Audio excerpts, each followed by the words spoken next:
Well, I can't imagine this as a video that anyone expected, and I'll be honest with you, it's not a video I expected to make. But I was just looking at fixtures this week, thinking of what I could do, and I don't know why, but this just appealed to me. And I thought, you know what? I've been someone that's given a lot of opinions on Saudi football without ever sitting down and watching a 90-minute game. So I thought, you know what?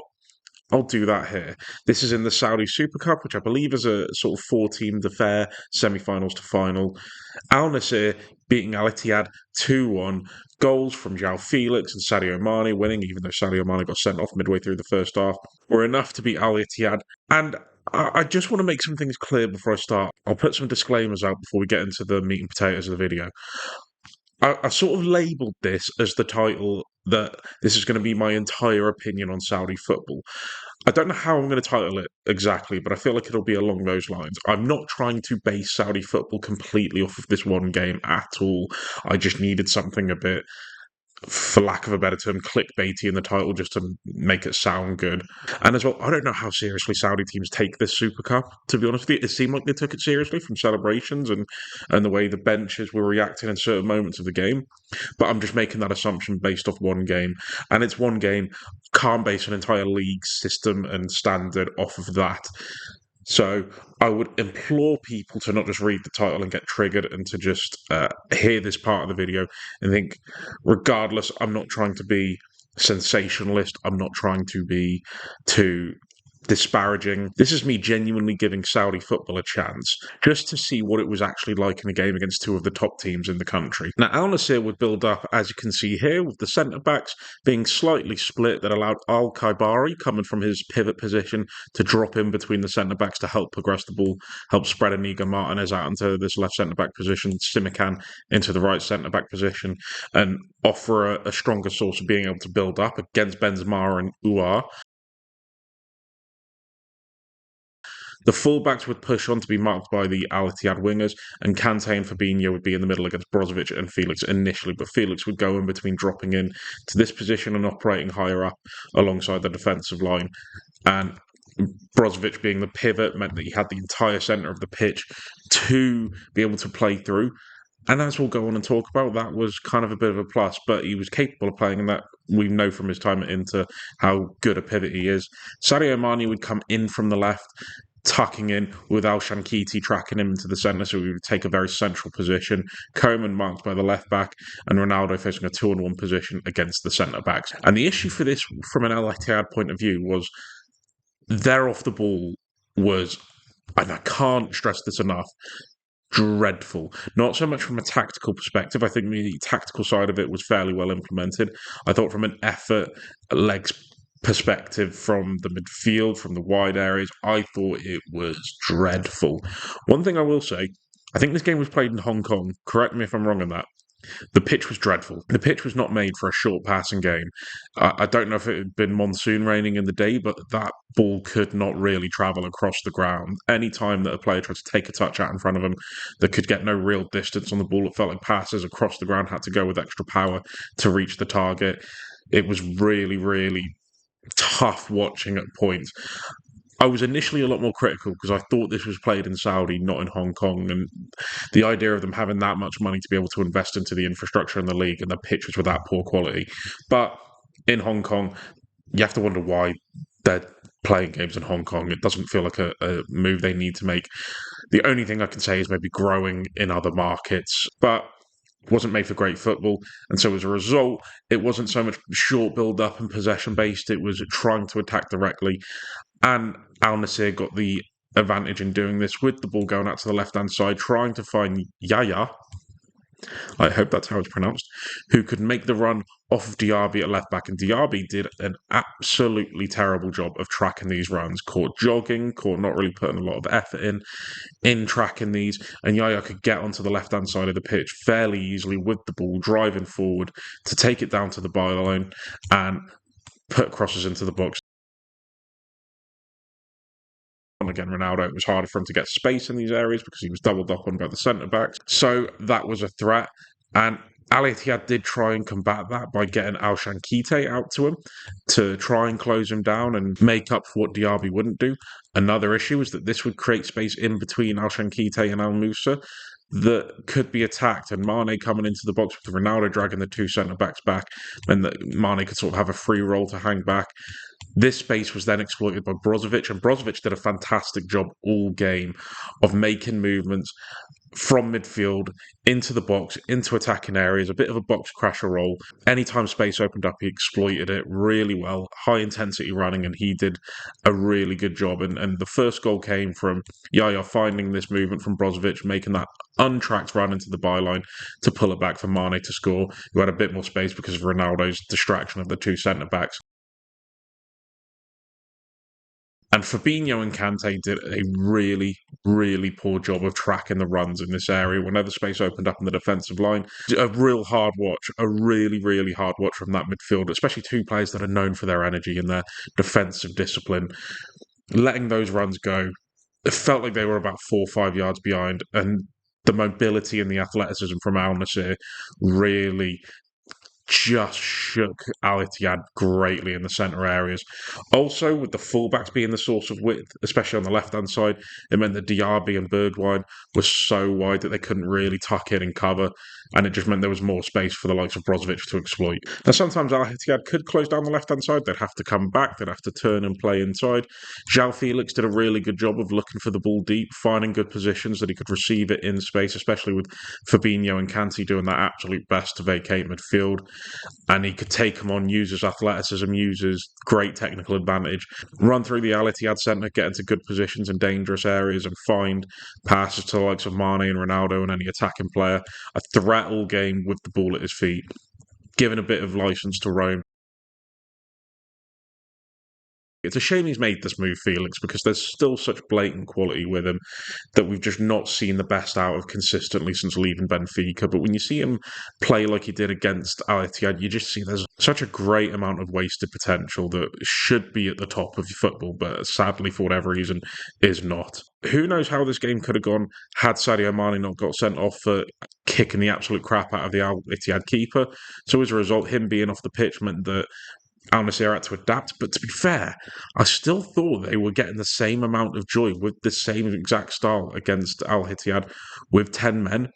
And the fact that Al-Ittihad still looked like there was 11v11, if anything, 10v11, but the lesser amount of players being on the Al-Ittihad side, is a real poor reflection of the way they approached this game. They were still getting pulled apart by the fullback stretch and the wide players. Fabinho and Kante still felt on an island, and João Felix could still get on the ball and create. Also, if I just sort this out a little bit, they did offer a bit more of a transitional threat. Obviously, holding on to the ball for large periods of time wasn't going to suit the game state well for Al-Nassr at that point in time, with being down to 10 men.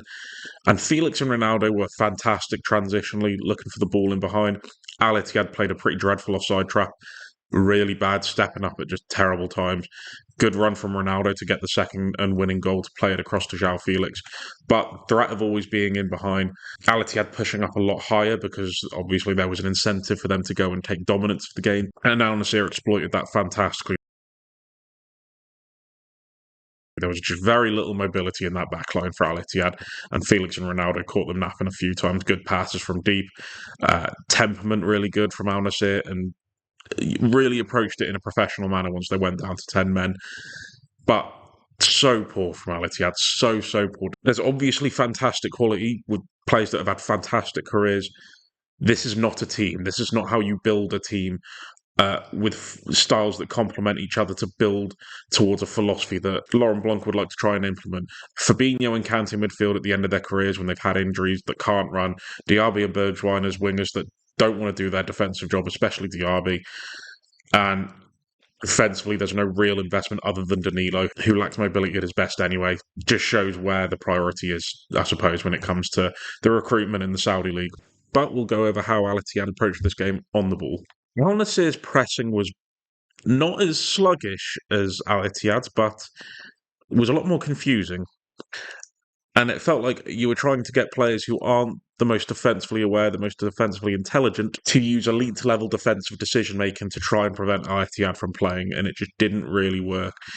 And then once they didn't do their job well enough, you left defensively minded players with a lot more to do and severely overloaded. And so Al-Ittihad would build up in a sort of 2-4-1-3. The pivots in between the fullbacks with O'Hare in this attacking midfield position, Benzema as the striker, Diaby and Bergwijn on the last line, using their pace to get in behind.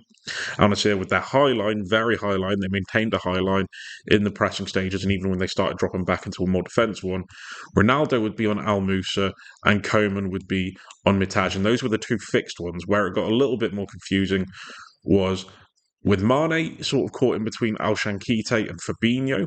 And this is a far cry, by the way, from the Mane that was at Liverpool, because if we remember that Mane, press machine, fit, athletic, aggressive, won Liverpool so many games and got himself so many goals, got himself so many assists from his pressing and his work rate. He could not be any more arsed. It is that apparent. Caught in between these two, Al-Shankite and Fabinho didn't really do much to close down either. Caught walking a lot, caught jogging. And again, that type of performance, as much as Mane is a star and has had a great career, doesn't do anything, I think, to help the image of Saudi football. So this meant that Brozovic was caught in between Fabinho and Kante, and Felix was also caught in between dropping in on Kante and pressing Danilo alongside Ronaldo. Again, not a defensively disciplined player. That's not his strength. He's always been a bit of a luxury on that sense, and so there were points where he was caught just ball watching, caught lacking concentration, leaving one free close to the other and not transitioning between the two. And again, Brozovic, who is a defensively fantastic player, was having to deal with a lot in that centre area. He was quite isolated.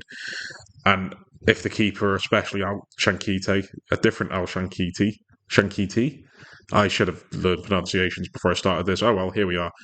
Then he could play simple central passes through the shape. We know Ronaldo's not going to do his defensive work. He never did that when he was winning Ballon d'Ors. And that was a bit of a struggle. Al-Khaibari would drop in on Uwe, who would operate very high alongside that attacking three. Bouchal onto Bergwijn and Yaya onto Diaby, so they would be stretched wide. They could use their overloads on this left-hand side here to try and get through, because to be fair, as much as Al-Nassr weren't amazing off the ball, Fabinho and Kante weren't really showing for it a great deal. Fabinho the odd time, but it lacked a real technical pivot to play through and someone that could offer a bit of quality to break lines with their passing. So they would go long quite a lot. You'd get Uwa making this movement here in between the centre back and full back, and as a result, this could maybe push Bergwijn out into here, gave Uwa more space on this side, trying to pull apart the Al Nassr shape, or it could just be direct transition, and they could both look to attack in behind and try and overload that left channel.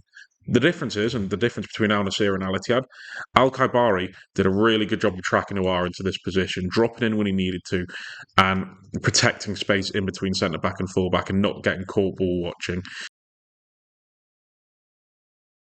Aouar didn't get the joy close to goal, but in build up to help progress it, he did drop deep sometimes to offer a bit more quality that Kante and Fabinho did not to play the ball forward. Al Khaibari did a good job of tracking him, to be fair. He didn't really let him have too much time on the ball, but Aouar still has quality that can get a team ticking and get a team moving up the field, and did a good job as much as he was afforded to. If it wasn't him moving into that forward line, it could be with Mitaj pushing up from left back. Koeman, to be fair, did a pretty good job of tracking him and dropping into that defensive line, making it a back five at right back.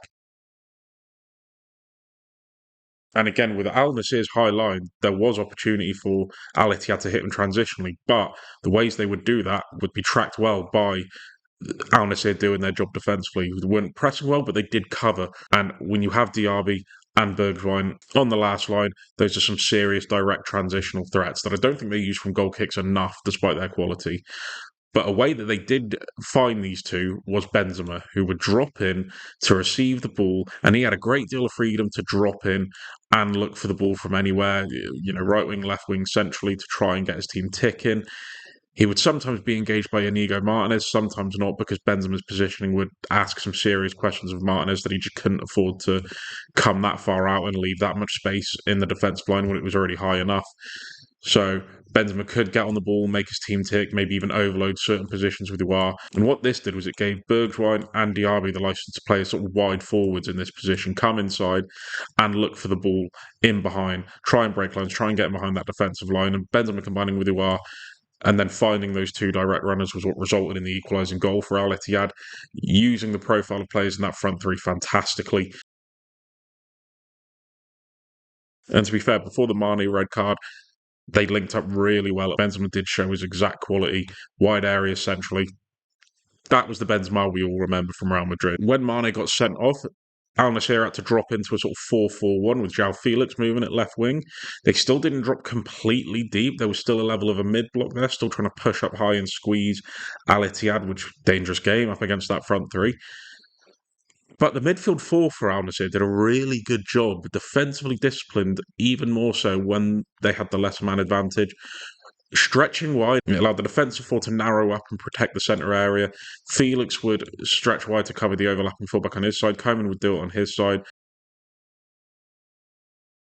Just a really, really strong defensive display. Did a lot of work that midfield for to cover that defensive line, stretch wide, close up, work really hard to plug any spaces that Al-Ittihad could look to gain territory, and that takes a lot of work and full credit to them to dig in deep to get that result over the line, which they did.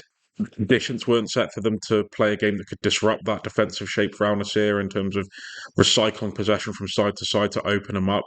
Couldn't really play that short passing game, so it felt like they were still in the mode of direct, fast pace, hitting the box as quickly as possible when maybe they needed to slow the game down and exhaust, tire out, and work that midfield forward defensive line to death. Didn't do it, and it cost them the game.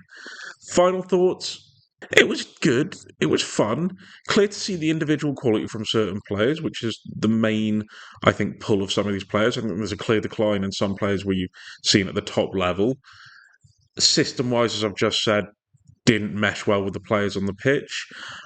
I don't think there's a threat of this league taking over anytime soon. I'm not saying it can never do it, but I think it needs focus on different areas. I can understand this initial phase of trying to bring stars to the league to put it on a bigger platform to give it a better image that can potentially compete with those top five leagues on player quality alone. Managers will always be the most important facet of quality of football to me. And when you're not doing your best to support managers, and they have a good selection of managers in the league, I think they will always feel a bit second best. Now, I don't think that it's the Saudis' vision to create this perfect footballing utopian world in Saudi Arabia. I think it's clear what their aim is.